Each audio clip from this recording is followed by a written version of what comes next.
श्रीवेङ्कटेश्वरस्तोत्रम्। कमलाकुचूचुककुङ्कुमतो नियतारुणितातुलनीलतनो कमलायतलोचनलोकपते विजयी भव वेङ्कटशैलपते। सचतुर्मुख षण्मुख पञ्चमुख प्रमुखाखिल दैवतमौलिमने शरणागत वत्सल सारनिधे परिपालय मां वृषशैलपते। अतिवेलतया तव दुर्विषहैरनुवेलकृतैरपराधसतैः भरितं त्वरितं वृषशैलपते परया कृपया परिपाहि हरे।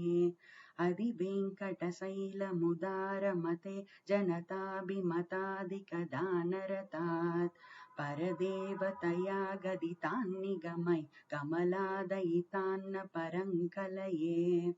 कलवेणुरवावस गोपवधू शतकोटिवृतात् स्मरकोटिसमात् प्रतिपल्लविकाभिमता सुखदात् वसुदेवसुतान्न परङ्कलये। अभिराम गुणाकर दासरथे जगदेकधनुर्धर धीरमते रघुनायक राम रमेश विभो वरदो भवदेव दया जलधे। अवनीतनया कमनीयकरं रजनीकरचारुमुखाम्बुरुहं रजनीचरराजतमोमिहिरं महनीयमहं रघुराममये। सुमुखं सुहृदं सुलभं सुखदं स्वनुजं च सुकायममोघसरम्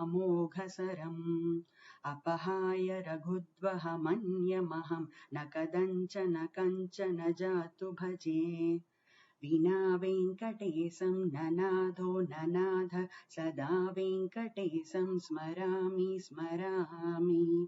हरे वेङ्कटेश प्रसीद प्रसीद प्रियं वेङ्कटेश प्रयच्छ प्रयच्छ।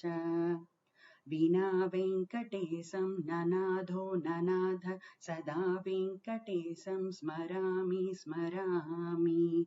हरे वेङ्कटेश प्रसीद प्रसीद प्रियं वेङ्कटेश प्रयच्छ प्रयच्छ। अहं दूरतस्ते पदाम्भोजयुग्म प्रणामेच्छया गत्य सेवां करोमि। सकृत्सेवया नित्यसेवाफलं तं प्रयच्छ प्रयच्छ प्रभो वेङ्कटेश।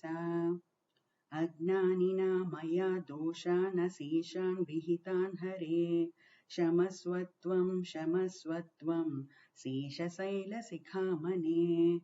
वेङ्कटेश्वरस्तोत्रं समाप्तम्।